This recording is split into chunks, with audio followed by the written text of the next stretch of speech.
Oh, flipping heck, a pigeon just flew into the window. Okay. So it may have had the variant. So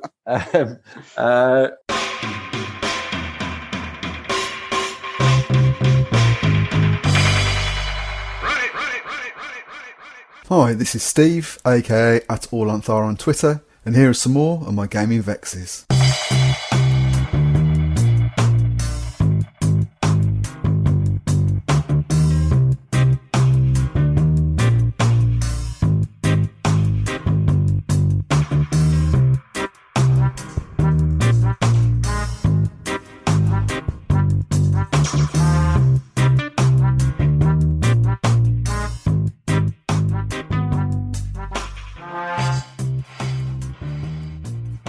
Hello and welcome. In this episode, we don our plate armour, heft our 50-foot of rope and brandish our 10-foot poles whilst we venture into the wilds of the OSR. When I came back into the hobby a couple of years ago, after 16 years in the deep freeze, TM, I came across the term OSR a lot, mainly in arguments about what it was or wasn't. Honestly, it didn't mean anything to me, as I'd managed to navigate the RPG world of the 80s through to the early 2000s without ever playing D&D. Although I read the sacred pages of White Dwarf like everyone else, my eyes slid over the content related to D&D in all its various forms. I read terms like Thaco, surely that should be Thac Zero for one thing, and mentally shrugged my shoulders, moving on to the more familiar concepts of sand loss and percentile dice. So when I came back into the hobby, I was keen to try out this OSR stuff, even though I wasn't clear on what it actually was. One of my first OSR experiences was to play in a game of Lamentations of the Flame Princess, run by old Scouser roleplaying, Neil Benson, at an early virtual grog meet. As I understand is often the case with games of Lamentations, the experience was both gruesome and hilarious, but I was aware that I still hadn't played what I considered proper D&D. So when Neil offered me the chance to play in his run-through of the Night's Dark Terror module using the old school Essentials rule set, I jumped at the chance.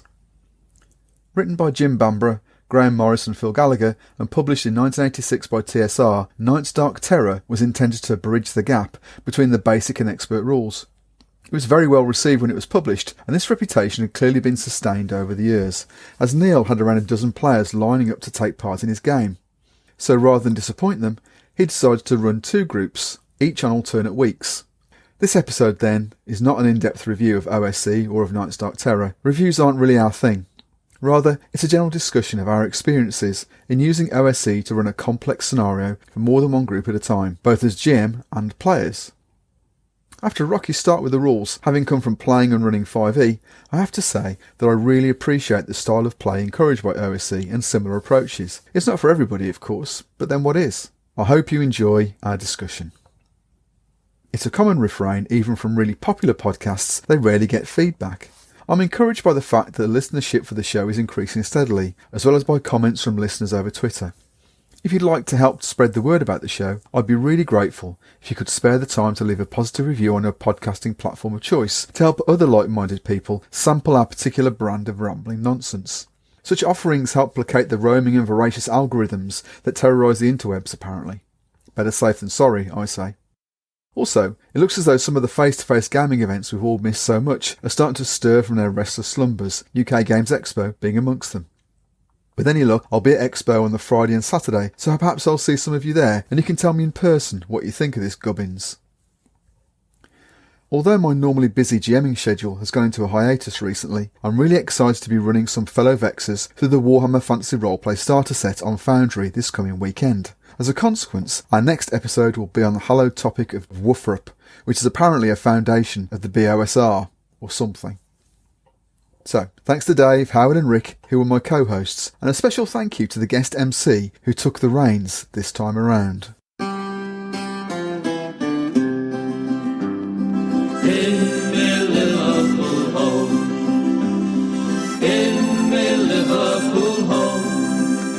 We speak with an accent exceedingly rare. Meet under the statue exceedingly bare. And if you want a cathedral, we've got one to spare. In my Liverpool home. I was born in Liverpool, down by the Hello everyone, welcome to Old Scouser Role Playing Gaming Vexers. So I'm Neil Benson, Old Scouser RPing on the Twitters, and we've got some guests with us today. I'm Dave Patterson, at Dave Patters on Twitter, and very, very pleased to be here. I'm Howard. I'm at Latix Exile on Twitter and co-Valk in the adventure we're going to be talking about today. Yeah, I'm Steve, and I am Nievko in this game, stout and stalwart upholder of the creed of Svarog, god of misery. There you go. And you do a grand job. I do. I have to say, Steve. I'm Rick Knott, at Lintillers with a Z on Twitter, and I am Leodoc, who stands at the back and runs bows. And he's still alive, possibly as a reason of that. You'll notice I didn't introduce my characters because I don't think we've got enough time. Well, is it number 6 we're on now, Dave? I think it might be number 6. Probably, yeah. Two clerics called Father Anthony and Father Bantony, because we couldn't think of anything better to say. And then, oh God, they just all sort of, I don't know, it all sort of fades into the background now. I can't remember them all. Who's your current character, Dave? He's a druid, Vedran of the Spear, or Vegran of the Spear. I can't even remember his name. He's the one who's got the name. It's soon to be called the Next Corpse. Has he got a brother called Bedran? Or Ned, or yeah. No, Keith. So the I guess the subject of what we're going to be talking about is old school essentials, and also about a module I've been running, Night's Dark Terror, and in particular because I've been running it for 2 groups. Hence why some of our guests here don't know who each other's characters are, because they're from 2 different groups, and some of the challenges around that and how they found it. So I guess we're going to start with OSE. So OSE, Old School Essentials, reworking of Mulvey basic and expert rules, really nicely tidied up and reworded and organised, so it's immensely useful at the table. And it's just, if you're going to run BX these days, or any of the old school modules, to me it's kind of a no-brainer, although there are lots of other OSR games. So the thing we want to start with is OSE itself, and it's going through like a huge popularity, so it seems. So any thoughts on that? I guess it's just playing very much to the nostalgia. So obviously, if you're looking at the people around the table today, a lot of us are, if not all of us, are players of old versions of D&D back in the day, and obviously it's tapping into the whole OSR movement. But it'd be interesting to know how many kind of millennials have picked up OSE and are running with it, rather than some of the other clones, or some of the newer games, things like Troika and those kinds of things. So I think certainly for me, it's the going back to remembering how we used to play back in the day. And I think the tone, and we'll talk about the tone maybe a little bit later, but the tone is very much how we used to play. I'd go along with that, actually. And the first time when you sort of talked about doing OSE, and I picked up a couple of the books, actually, I think it was probably like a Games Expo when I picked up a couple of the books, when it used to be almost like a character class, had various character classes grouped together. As Howard quite rightly says, it was like seeing the basic expert rules for the first time all over again, because it's significantly better ordered, far more explicable, and I just got that sort of hankering just to immediately start a bit of lonely fun and roll up the first of about 5 billion characters that I was going to have cruelly murdered by Neil. But definitely, nostalgia is absolutely right. But it's better nostalgia, because the books really make sense, I think, now. I mean, is it just nostalgia? Because that's one of the things I've often wondered about when people talk about OSR and they go, oh, it's all just nostalgia. The games are crap, it's nostalgia. I'm not convinced there is. I think the games themselves still hold up very much. I think they do as well. Like I say, I never played Dungeons and Dragons back in the day. I mean, I started with RuneQuest and then just went on to everything else and missed Dungeons and Dragons completely. So when I came back into the hobby about 3 years ago, I started off on D&D 5e, and I played quite a bit of that. So I came into OSE actually fresh. So although I'd heard of Thaco, I had no clue what it was, and I'd heard of how it was all set up. I'd never played it. And for me, actually, I prefer old school essentials to D&D 5e. I think it's a better game. It's a cleaner game. From my perspective, it's certainly a more lethal game, which brings in the whole thing about jeopardy, which I think is, we talked about in the past, but it's sometimes missing from 5e and other similar games. So for me, it's not nostalgia. It's a new game, and I prefer it. I like it. So there you go. So fight me. That's what I say. No, I'm on your side. I totally agree with you. I think there's also a lot to be said for the books themselves, because they're so beautiful, and as you said, Dave and Neil, really nicely laid out, and it's easy to find things. They're in a logical order. Things make sense. But I think to a certain extent, the books, the artwork, and the way things are set out set the tone for the game. So if you look at OSE compared to something like Lamentations of the Flame Princess, the mechanics aren't that different, but the artwork and the adventures that are written for it kind of set the tone of the game. So I think to a certain extent, you run with the game as it appears to you in your hands, and you put your creative or imaginative juices into it, and that's what creates.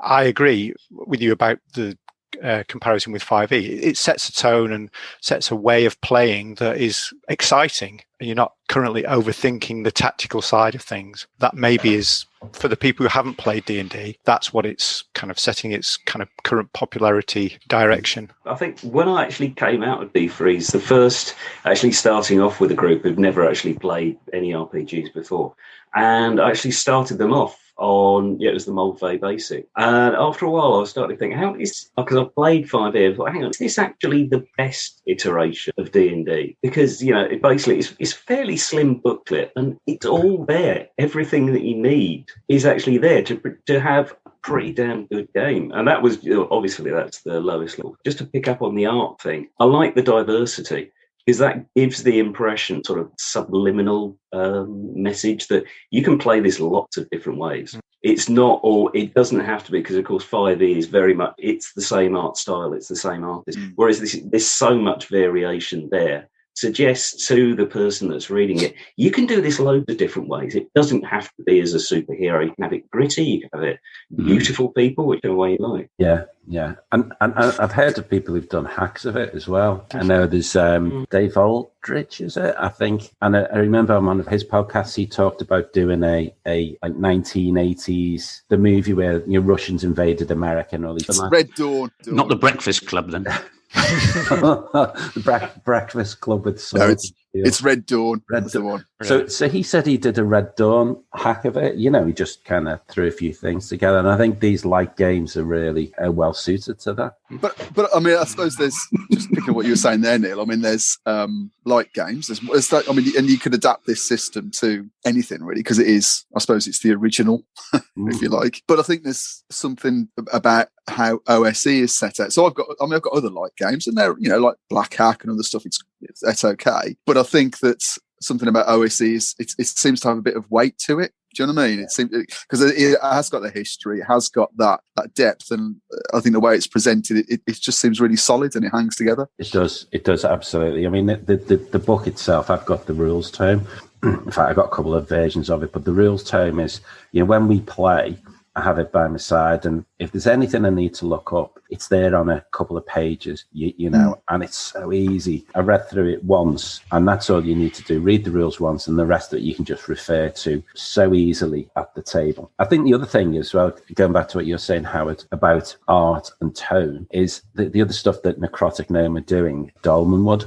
I mean, there's so much anticipation around that, and I back the Patreon, and we get these advance previews, I guess, of a lot of the content, and everything about it is gorgeous, just so well put together, so well thought out, really fantastic. I think that's going to be huge. That's going to be like, we're going to have to do some adventures in the Dolmenwood. Yeah, that'll be back. I'm really looking forward to that.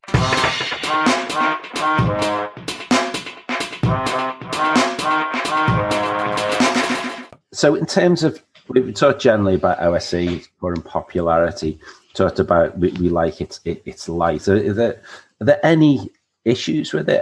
Anything we think is a negative, or is it all good? I mean, from my point of view, it's pretty much all good.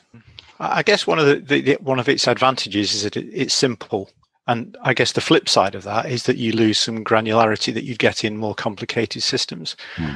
So I think it suits GMs and groups that are willing to accept that they don't need a rule for absolutely everything, and that the GM is able to rule at the table how something is going to happen, and the players need to be cognizant of that tone and just roll with whatever the GM comes up with. And I think it helps, obviously, Neil, that you're absolutely brilliant at doing this, but it also helps that the players are willing to just take on the chin when things go badly, but also happy when things go well. I think another podcast may have touched on this in terms of the sort of design space that's left. I don't know that Frankenstein's RPG may even have referred to this at some point, but but I think because I've run an OSE style game, it was Swords and Wizardry, but it's very similar, and I think it does require a very different GMing style, which if you come from 5e or other games, it can be a bit jarring and take a bit of time to get your head into. But also from a player perspective, there's a learning curve in there,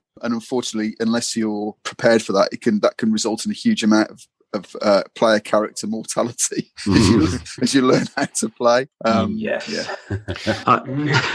Speaking as somebody with a high count of player mortality, I think one of the things that I found with the game is, and I don't think it's anything to do with the game. I think because it's the way it's set out, the way it plays, it's very, very easy to get to know, and it pushes all those sort of buttons in the back of your head. But I think it's also very easy to underestimate it because it's very quick to get through things like character generation, because you're familiar with lots of things. It's sort of like, what shall I play this time? I'll be a druid, rather than thinking about adding a bit more depth and taking it seriously. Does that make sense? Yeah.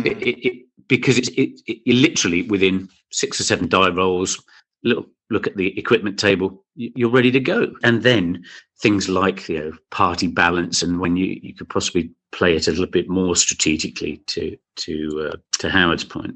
I think it's because, from my perspective anyway, it's so easy to underestimate it that you maybe don't get as much out of it. So by taking it a bit more seriously, and clearly that's completely against the grain for me, you probably get a lot more out of it. And I think I haven't treated it fairly, and as you do then start to develop something better. I think we've found a balance as a party, and obviously we can't speak to the other.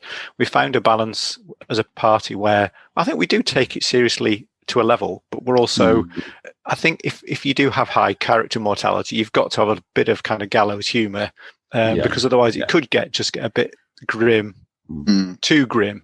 To your point, Dave, I think the fact that you are up and running within 6 or 7 die rolls and you're ready to roll, you don't need a complicated backstory to start playing the game. No. And the characters evolve through play. I mean, you've run through maybe half a dozen characters, but they all, for me, in my head, they all live for me. Every single one of your characters has something about them that is of interest and something we can kind of tap into from a role-playing perspective. So I think there is maybe the role-playing side of it is a little bit less than in other games, but it's definitely there. Yeah, I think that's right. I mean, I've never been a huge fan of a massive background that then expects the GM to pander to your character's background. Any of that, I totally agree with Howard. You want characters to come alive and discover that stuff in play. I mean, as for the humour and how serious we take it, I mean, there is a different tone to perhaps other games, but I love that. I mean, we have a great laugh. I think at first I'll be honest, it was a little bit jarring for me, but when you embrace it, it's absolutely fantastic, and everyone comes along. But there's lots of in jokes. You only have to mention Peter O'Brien, and just we don't get that because we're in the other group. Yeah, so, you should have joined our group. Yeah. But then we'd all be dead, wouldn't we? So I'll tell you when you're grown up. I'm a little bit grown, a bit longer. I don't think it's fair to leave people hanging. So the Peter O'Brien thing. Okay. So we had they were going into this town called Threshold, and there was a sergeant who was asking them who they were, and Dave and Howard's group decided that they had to, because there was this Iron Ring who were kind of after them, that they had to hide their identities. So they go in and they've broken up into 2 different groups, and the guard sergeant asks them their names. And some people gave their names, other people made them up. And when it came to Joe's character's called Cornelius, and the Sergeant Arthol says, "Okay, and who are you?" And Joe, you see Joe flap for a moment, and he goes, "Peter O'Brien." Bizarre. Having had everybody else go, oh, well, I'm Radagast the Brown, or I'm Zarthlag the Slayer. Peter O'Brien. That's great. Peter O'Brien. So, my word. And I believe Peter O'Brien's made his way into other games now. I think he has, yeah. Well, funnily enough, actually, Ed, who has a similar casualty count to me in OSE, he had a knight character in the Dragon Warriors campaign that we're running, and he called him Peter O'Brien. So he's and ironically, he died in the first adventure. Right, yeah, absolutely. I have to say, I think Ed fully embraces in every sense the school approach to gaming. He's ahead of me now. I think he's 8. I think 8 PCs. I think he must be. I think I will say it sounds as though obviously there's different approaches between two groups anyway. So I don't think it's any more serious in our group, Rick, but I think in our group it's more fearful. Probably is the word. So we approach situations very tentatively. Probably not so much now. So we've got a few more levels behind us, but even so, just that we took the whole lethality thing to heart. Because I think we were probably a couple of sessions behind you guys, and it was like we didn't want to have a TPK in the first session. I mean, I don't know what's created that kind of sense of fear and constant threat. I don't know who's created that, but for some reason, we've constantly got this feeling we're about to die. Well, I don't know where that came from. They're the rules. But that's a good point, Rick. I think you get a certain kind of group think starts to develop. You get a bit of a kind of a group think situation, and certainly Ed's characters have set that tone where just heading straight into the fight is always the best thing to do, and maybe that's kind of set out how things have worked for us, and we've all kind of embraced that to a certain extent. Maybe we've gone more conservative as we've gone up through the adventure, and things have got tougher, and maybe your group has gone slightly the other way, that you started off a bit more conservative, and now you've got some levels and some hit points behind you. You're doing things a bit less circumspectly than you did at the start. Well, we start off and we think we're all really tough and hard, and we do really well, and then we get our heads kicked in by a couple of dogs, or whatever it is, in a random encounter. Yeah. So it's just how the rules work. Yeah, absolutely. And you know what you were saying there, Dave and Howard's group have had that more of a just charge into it approach. Let's not worry so much about consequences, perhaps, or I don't even know if it's that.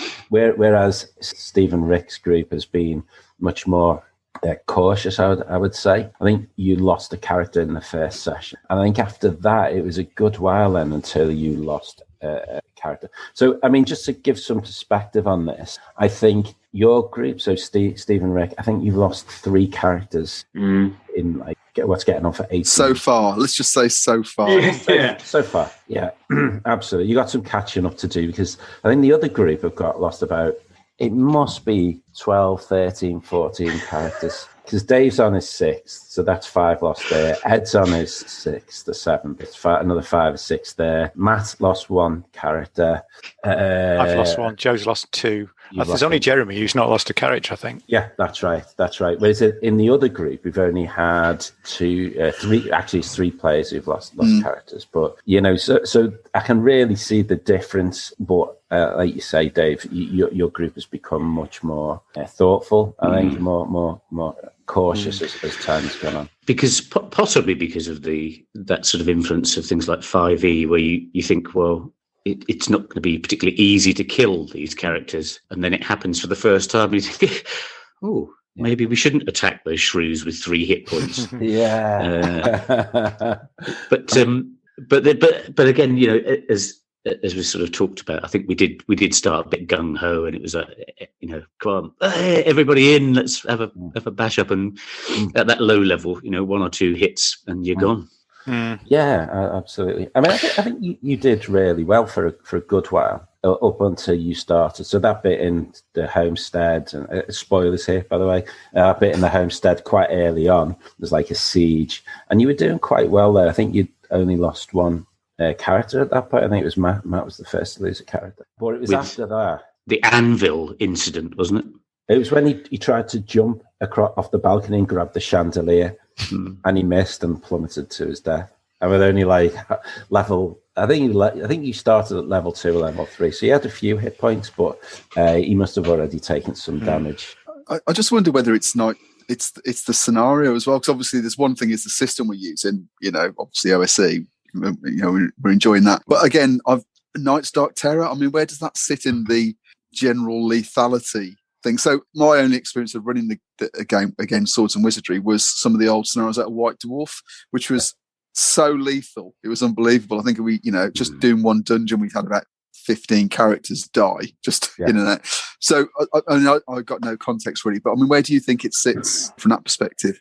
Yeah, I mean, I think it's like you're starting at level 3. There's plenty of challenges there that can kill you. There's things like, save versus poison or die on a few bits and pieces. It's pretty lethal, but it's very much in that old school vein. I mean, the thing about Night's Dark Terror is as a module itself, it was trying to teach GMs who were only used to dungeon adventures how to expand that into wilderness adventures. And the wilderness part does get quite lethal, and there's certain things you have to do to progress things along. But there's lots of optional things as well that you can do, extra XP and gear, magic items, stuff like that. So there's definitely, I mean, it's, most encounters are dangerous. Perhaps less so as you get higher level. I do feel that you are quite a lot more competent. You got, sleep spells and your entangle spell, Dave. I mean, they're game changers. They change the nature of a lot of the combat.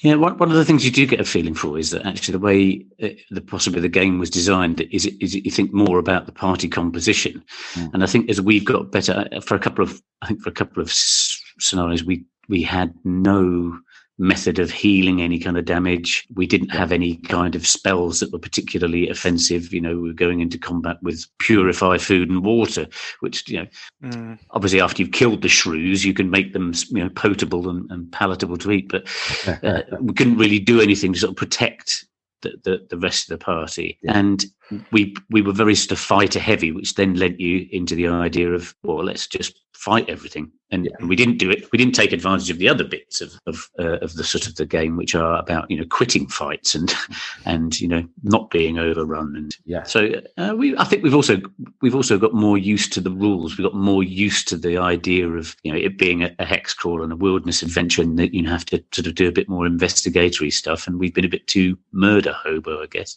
Fight everything and don't think your way out of situations.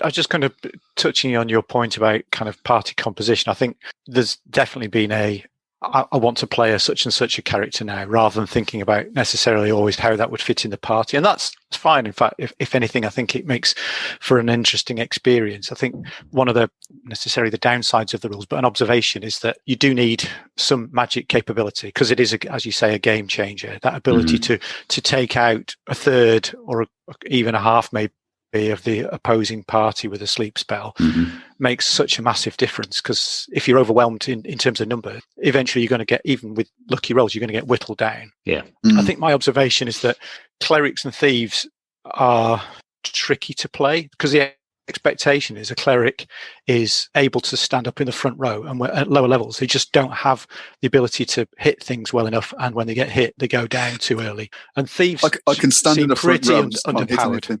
And the thieves seem really underpowered. I think it's really nice to have them, but obviously in a wilderness adventure they're less valuable maybe than they would be in a kind of a dungeon setting. And I think that's why I think we've only ever had 1 or 2 thieves in the party way through, and I think that's maybe a bit of a shame. But if you've got fighters and magic users, once you get past 3rd level, then you're on to a good thing, and maybe that's when the clerics start to possibly come into their own a little bit. But at low levels they're just not strong enough, which is why we've probably lost more clerics than anything else over the course of time. Well, it's whether it's are clerics frontline fighters, and it depends what spells they have. But again, another thing I've observed with the two groups is the party composition, and a lack of a thief at times. Although they don't have amazing skills, they can detect traps and so on, and you pick locks, all that kind of stuff. Climb walls, 94% chance. What are the chances of failing that? 6%. Yeah, I know. And, no, almost inevitable if you're Joe. Yeah, absolutely. Or Peter O'Brien. Peter, yeah. But you know, I think those four main characters, fighter, cleric, magic user, and thief, they're kind of part of the design of the game, really, and the skills they bring do provide a balance. When you don't have them, there are situations where I guess you miss them. You know, if you're going into a hidden valley that's full of undead, just as an example off the top of my head. I'm just taking notes. Rick, take notes. Yep, I got it.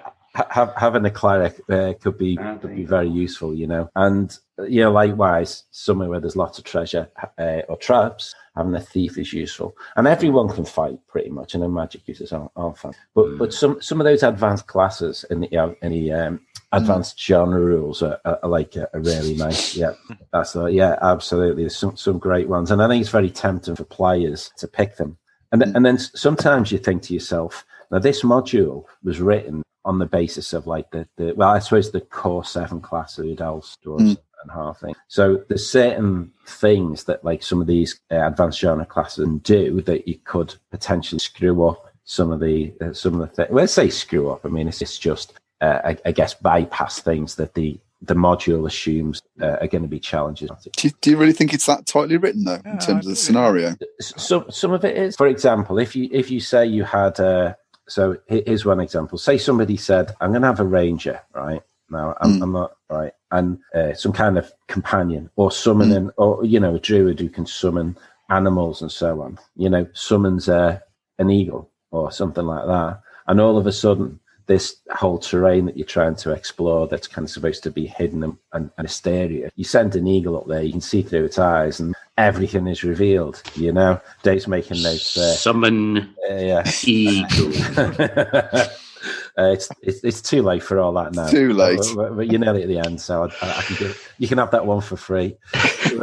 One thing you can then see is why it is particularly 5th edition Dungeons and Dragons has evolved in the way that it has, which is exactly that bit. If you based on that very, very early party composition, you know, you may have we had a dwarf, a fighter, magic user, cleric, whatever. How it makes it almost impossible to do certain things within the scenario if they're not there.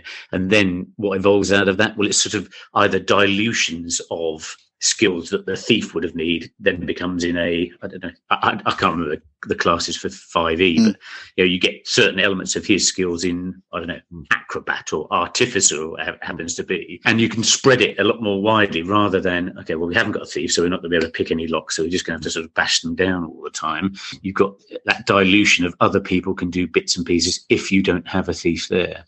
Yeah, that's very true. And everyone can do magic, and everyone can so you're all good. Anyway, I don't want to get into 5e too much. So, Go on. I guess it doesn't sound like you have. I do play a little bit. I mean, Adventures in Middle-earth. Yeah, I mean that's a good version of it. And anyway, so what I wanted to move on to was so. I think we can all agree OSC is brilliant. Nice Dark Terror is a great adventure. If you're looking for a good lengthy, I mean, it's like 64 pages, and we've been playing it for 18 months now. That's every other week. Yeah, and every other week, and sometimes we do miss a session. So I don't know how many sessions, but there's tons of content in it. Why did I decide to run 2 groups? And you're a masochist, Neil. Well, there's potentially that. I just don't want to disappoint anyone.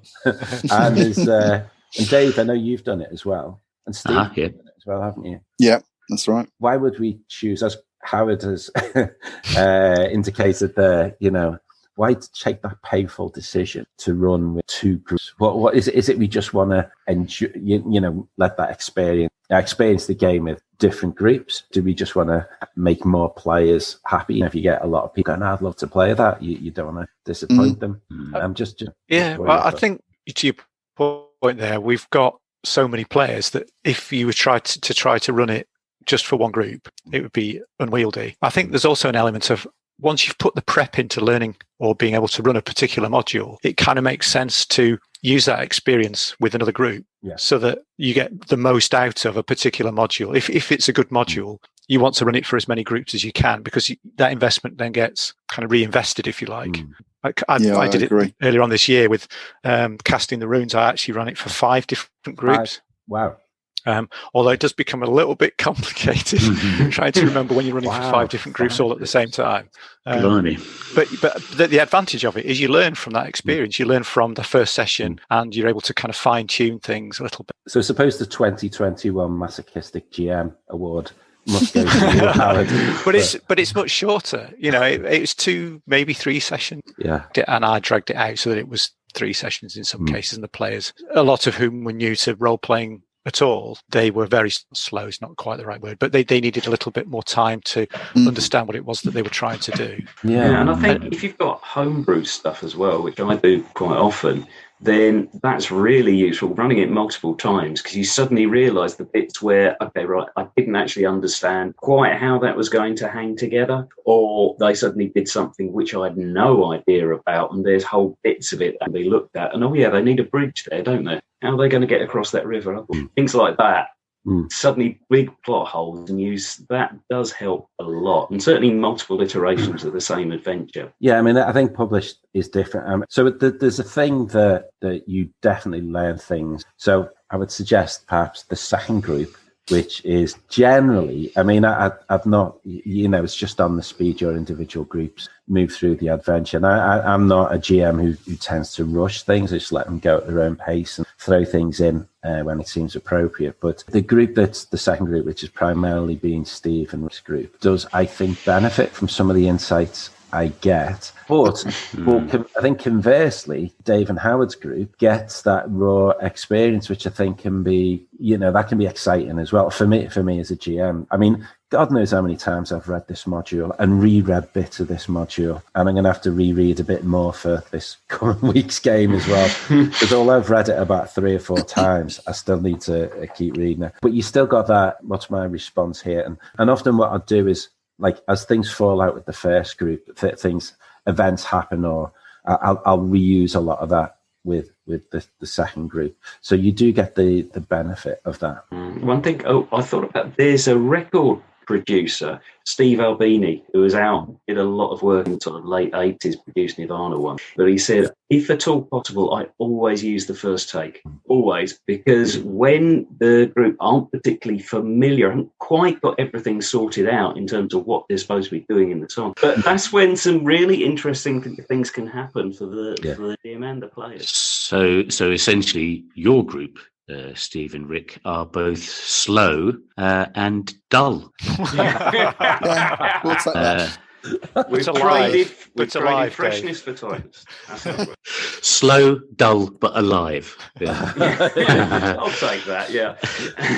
I was going to say, and I think that is very interesting. Actually, that's sort of the first time you run it, you don't have the expectation that they're going to do this, which is again coming back to your earlier point with Rick, which is about you suddenly find out the things that were missing, and perhaps you do prepare or perhaps over prepare for the second group.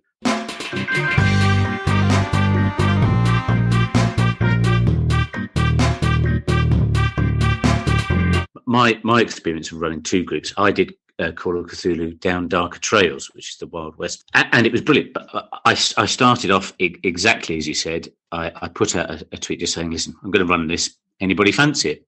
And I had, I think, about 12 or 13 people said, yeah, love to have a go, of which Howard was one. Initially, it was like, okay, well, how the hell are we going to have a game of 12 people? And thought, okay, well, maybe people won't show up. But even then, it would have been too unwieldy. So split it into 2 groups and, like you, ran them consecutive weeks. And I think my learning from that would have been I would only run one group at a time. And I would say to the other group, okay, we'll do 3 months with this group, then I'll stop. And then we'll do 3 months with you as another group. Because what I found as a GM, the biggest issue I had was remembering who had done what. Now, in one group, I was very lucky that Howard was playing in one group because he did an absolutely brilliant thing, which was the synopsis of the scenarios as a diary from the character. And it was absolutely wonderful. So I used that as okay, well, that's what they did last time. Then the other group, they couldn't be bothered to do that at all, the lazy beggars.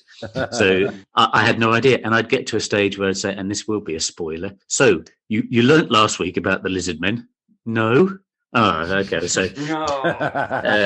it must have been a completely different game. Yeah. So it was sort of a bit of a blessing and a curse. And the other thing that I found was some of the characters tended to sort of roll into each other. We had a couple of people who were sort of wild woodsman type characters, and you couldn't quite remember who'd done which bit. Oh, hang on a second, was that you or did you? So I think my game management would have to be significantly better, and I genuinely take my hat off to you, Neil, because there's no way I could have done it for 18 months, but secondly, it was a real challenge, but actually quite a good challenge, because I think it was the first long-term thing I did back on a virtual tabletop.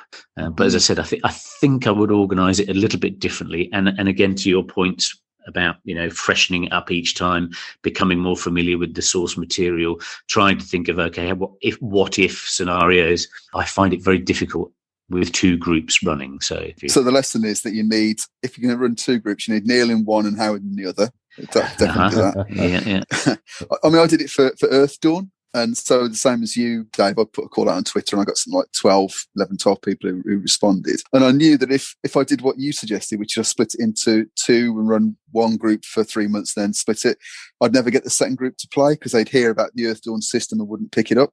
So I knew I had to run it. I had to run them simultaneously. But the benefit was that it wasn't a sandbox scenario. It was, one of the so-called classics from Earth Dawn. So Infected. And what was good for me was that it's quite a complex system with lots of crunch to it, and going from week to week kept it live in my head. I think if I wasn't doing it every week, it would have been a real struggle. I mean, it was a struggle for the players, I think, just because of the way the system works. But in reality, it was great fun, and even though it was it wasn't railroad, it was a relatively linear scenario. It was different. How different groups approach it was different enough to keep me interested as well. So there was never a sense of, oh, well, we're going over the same old as last time. So there was enough there to make it different. I'd do it again. I'd certainly, probably not with Earth Dawn, but I'd certainly run two groups simultaneously. Yeah, it's definitely easier, I think, if you're running an adventure that's more railroady and linear, to remember what one group has done than if you've got a sandbox. Because I think certainly in something like Night's Dark Terror, where depending on what order you do things and whether you're familiar with, the particular goblin groups or whatever, there are some things that actually play into how you as adventurers learn about the kind of the bigger meta plot.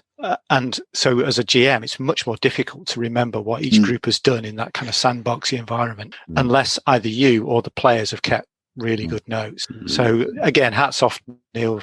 Yeah. So hats off to you, Neil, for managing all that, because I think that's really hard. If you do a single linear dungeon crawl, you know how far they've got. So they must have encountered everything up to that point, or pretty much everything up to that point. Yeah. The record keeping. So that's definitely, what one of the key things you need to be good. I always do at the end of every session, only a day or two later, I always do like my own, just like like a notebook. I just do some bullet points, who did what happened. And there've been a few times when I found it really useful, because even over a couple of weeks, you can kind of go, I do that a lot. I take a lot of notes for games, because when I come back to them, I find I think I'm a bit forgetful in that sense, that I'm involved in a lot of games, and you're kind of like, okay, where was that one? Yes, you are. Yeah, I know, but some say too many. And so note taking, I think record keeping is really useful. I think what does help massively is VTT, because that keeps, I've got two instances of the adventure, one for each group, and that keeps the character sheet and all the info is up to date.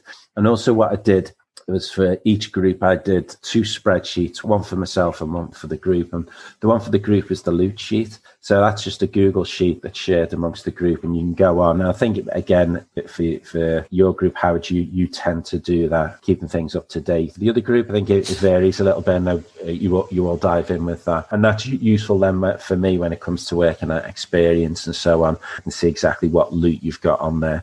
The other thing is an experience sheet with all the monsters in, which I found quite useful as well. So I think, like record keeping is a big part of it.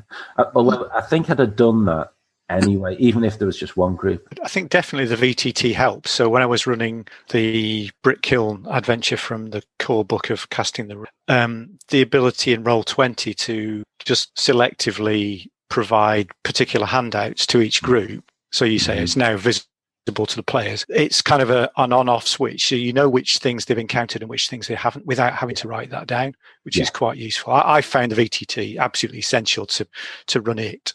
I'm not a very good GM and I'm quite inexperienced, certainly second time round, but it does help me to organise things. I think I'd have struggled to run the thing face to face for 5 groups at the same time. Because that would have been heroic if you'd have done that face to face. That'd be unbelievable. So I think the VTT, even something like Roll20, which is fairly primitive compared to Foundry by the looks, I think that Quite ability right. to tag things as people have seen them and make little notes in the VTT itself, I think has been absolutely key for me to be able to manage multiple groups through an adventure. And I suspect Foundry has given you that ability. Everything's there. I often go in just to see, which map are they on.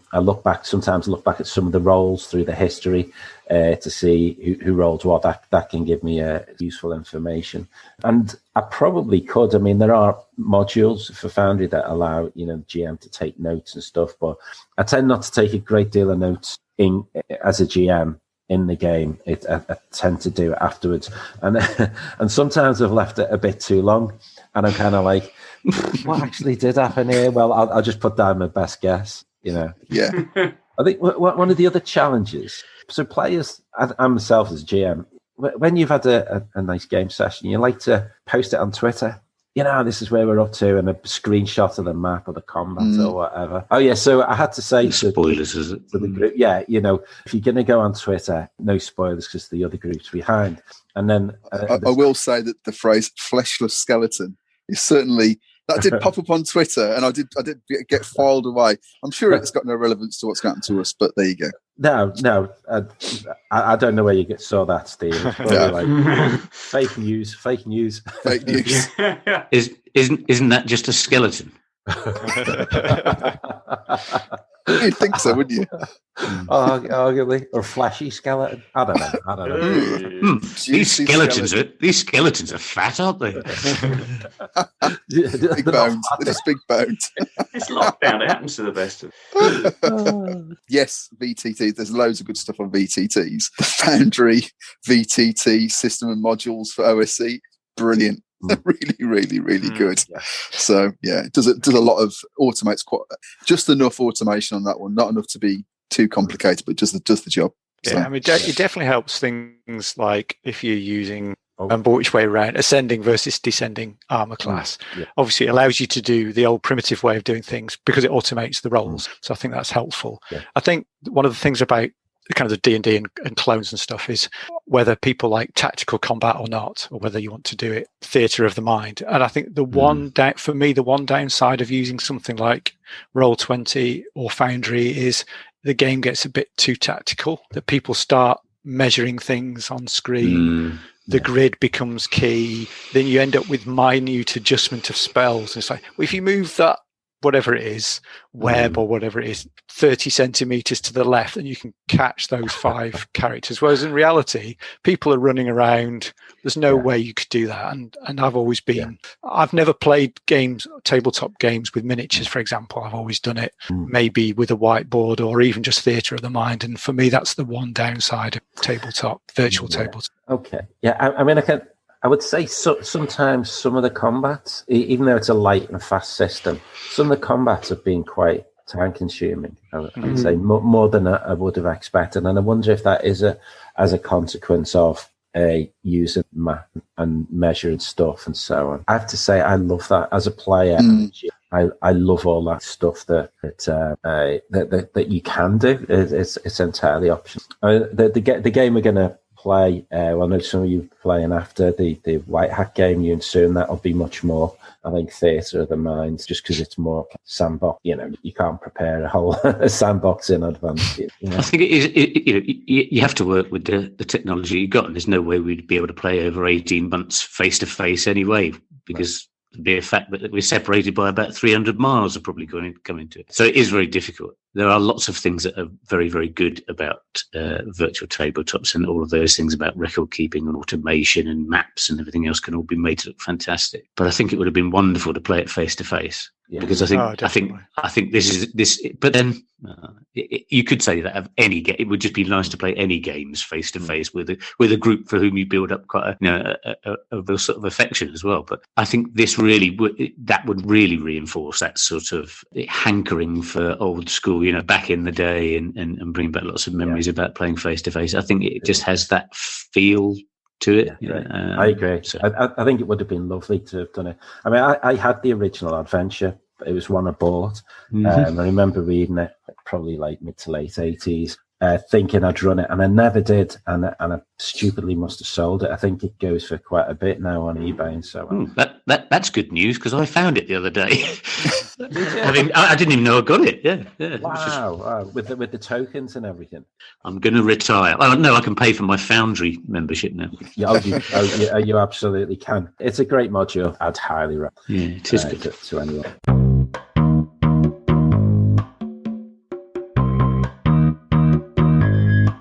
I've certainly enjoyed playing Old School Essentials. I mean, I came into it fresh, and found it really enjoyable. Obviously, great GM as well. Obviously helps. Certainly, the links between the characters has evolved in play, and so I think each of our groups has got a different history around but we've played through the same world, if you like.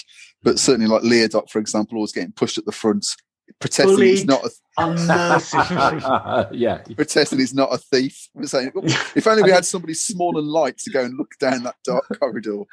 Evil, every one of you. I'm reporting you to HR. That's just bullying.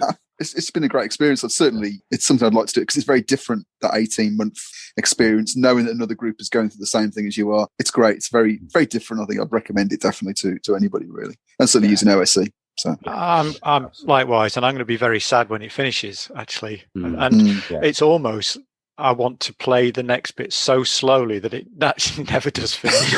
But you do kind of want to get it. You do want to see how it all evolves, because again, one of the things about the module, it's very different to some of the really early modules, which were just basically dungeon rolls, and even the hex crawls were pretty. This has a different feel to it. You feel that there's some meta meat behind it, that there are decisions you make that actually have some kind of consequence. So, for example, kind of trying to avoid spoilers here, but in the valley at the end, how you approach the different peoples that you encounter has consequences, and interesting political consequences as well. So it does feel like it's quite a mature, interesting module, as well as being fun and exciting at the same time. Yeah, absolutely. I mean, there are definite spoilers there, but we don't worry about that. No, I think. Well, I thought we're behind, aren't we? No, we're ahead. Are we okay? Taking notes. One thing I will say is that there is a certain place you get to, and you need a password to pass, and it's Peter O'Brien.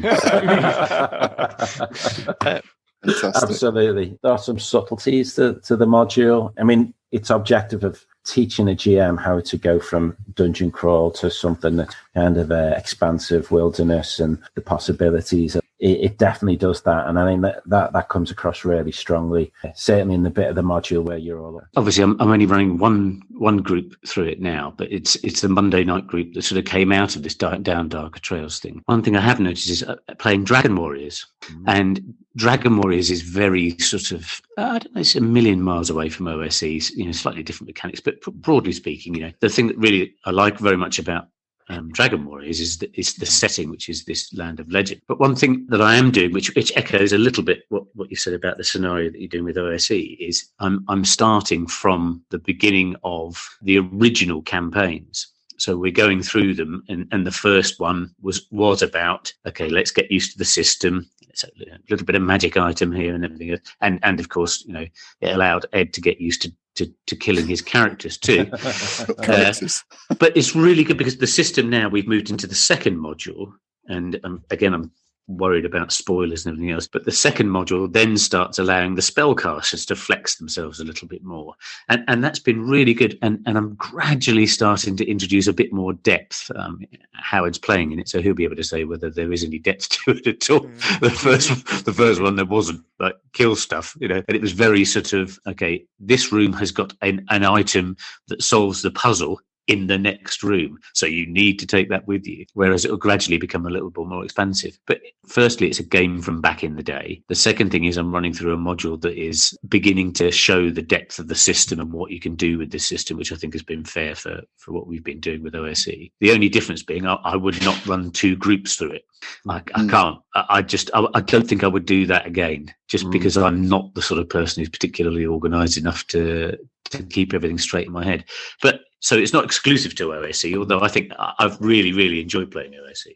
I think it's great fun. I think if there's one game that I probably would run 2 groups through in parallel, it would be Forbidden Lands. I think just because of the style of it is sandboxy, and player characters can go anywhere they like. That would be quite interesting. Yeah, that's good. Yeah, I think that would work really well, and I think a sandboxy game like that, I suppose you could always have one group encountering traces of another. But I did consider for my next game, which is more sandboxy, I did consider running 2 groups, but I was thinking about. So I think what's made this workable is because it does have that linear kind of progression through it. I think if you had 2, you might start off at the same place or whatever, but they go in completely different directions. I think that would be harder from a record keeping straight in your mind point of view. But it also opens up new opportunities as well. That was an ominous door creaking. Sorry, this is I'm quite impressed actually, because the dog is intelligent enough to open a door. Extraordinary. We should have brought it along with our party, because we can't open doors for time. Well, he is a bit of a thief. Yeah. No, so that's a good point actually, and it's interesting about the comment there about seeing traces of the other group. I mean, one of the options you did talk about, Neil, for your new campaign is running it like a kind of West Marches style thing. And so if you did want to run multiple groups through it, you could run it in a West Marches style. So each group has an effect on the world or the kind of the play state, and that would be interesting if you end up with this idea that you've got 2 groups trying to adventure out into the wild, and there are certain things that they become aware of. Then it almost becomes a race to see who can find where the such and such a thing is first. Yeah, that's interesting. You end up with a kind of a slight kind of meta competitive part to it, and I think in the DOSE game we've been playing, there's been a little bit of an element of competition. I won't lie. We did want to be the best, obviously. We're certainly going to be the best in terms of losing characters. It's just like when the kids go, "Who's your favourite?" Oh yeah, and we are the older child. I'm not saying the best. But yeah, what you can do in Forbidden Lands is you got little tokens for tombstones, and so what you can do is drop them on the map. So if you've got a shared map, you could come across where other party members have died, which would be quite cool. That is quite bloody hell, it looked like a flipping cemetery. You wouldn't be able to see the map. I think we learned a lesson about actually how to run and play that game, frankly. Yeah. So this will be the reboot when I pick it up again. I'm really looking forward to that, though, because it has the same feel in some ways. Although the mechanics are very different, the tone is very similar in the sense that once you're out in the wild, you have this idea that all you need to do is get to the place, and that's where things get difficult. In both games, being out in the wilderness has been tough, and I think I've really enjoyed that in both. I mean, I think some of the wilderness travel I've been a bit busy with. There are rules for wilderness travel in OSE. Moving through hexes and getting lost and stuff like that. And some of that I've hand waved a little bit, but I've still tried to make sure it feels like it's interesting. But we tend not to worry so much maybe about resources and, yet your rations go down and you've got to track your arrows and ammo and stuff like that. But I don't think it has quite the same challenge to it as Forbidden Lands has from travel. But I definitely agree there's a sense of that old school kind of threat runs throughout the whole thing, which I really love, yeah. Mm-hmm. Yeah, the wilderness travel becomes a thing in its own right. It's not just it takes you 4 days to reach the such and such. Those 4 days are interesting because things happen that may be related to the adventure or maybe things that you throw in terms of random encounters. But it feels like the land out there is real. That there isn't just something you've just got to fight your way through just to get to the thing. It has interest in its own right, and it adds to the whole flavour of the place. Definitely. Feeling of danger. I mean, we had at least one encounter. Was it fire-breathing wolves, hellhounds, something That's like it. that? Oh, yeah. Yeah, I knew we were in trouble when Neil just looked at the dice and... Okay. Oh, yeah. Yeah, but that was an example. That was an encounter that was really memorable, genuinely quite worrying, and also affected the rest of the journey because we were quite low on healing. So we're thinking, what do we do now? How do we get to actually somewhere that's safe so we can sleep? All the rest of it. Yeah. That made a genuine contribution. Plus, also, we didn't need any kind of light source, even though it happened at night, because everything was on fire, including us. Yeah. Absolutely. I mean, I think that was a random encounter. It was, yeah. And I think the other group encountered.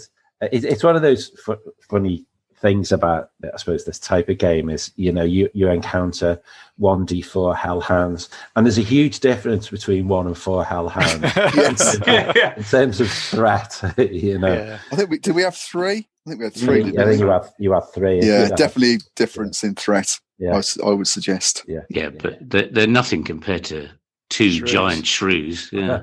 Bloody shrews. Yeah, I think the lesson Ed learned from that is if you've got a sleep spell, use it. Yeah. Don't save it because you might be dead. Yeah, absolutely. Great stuff. I think we've done a good job on that. Yeah, no, that's great. Yeah, that's great. So I think it gives a good overview. And when we do finally finish the campaign as a whole, we'll probably just do a sort of a short segment, maybe just as a sort of follow on to this one, and then we'll have like trumpet playing, and then we'll have the list of the fallen, the honoured dead. That could be a long episode if you want to list all the dead characters. All right, okay. So fantastic. Thanks, everybody. And now I want to go back and start preparing Forbidden Lands again. Now we talked about it. That's going to be great. There's too many games, not enough time. All right. Thanks very much, guys. Thanks, Dave. Right. Thanks for your time. Pleasure. All right. Take it easy. Cheers. Bye-bye.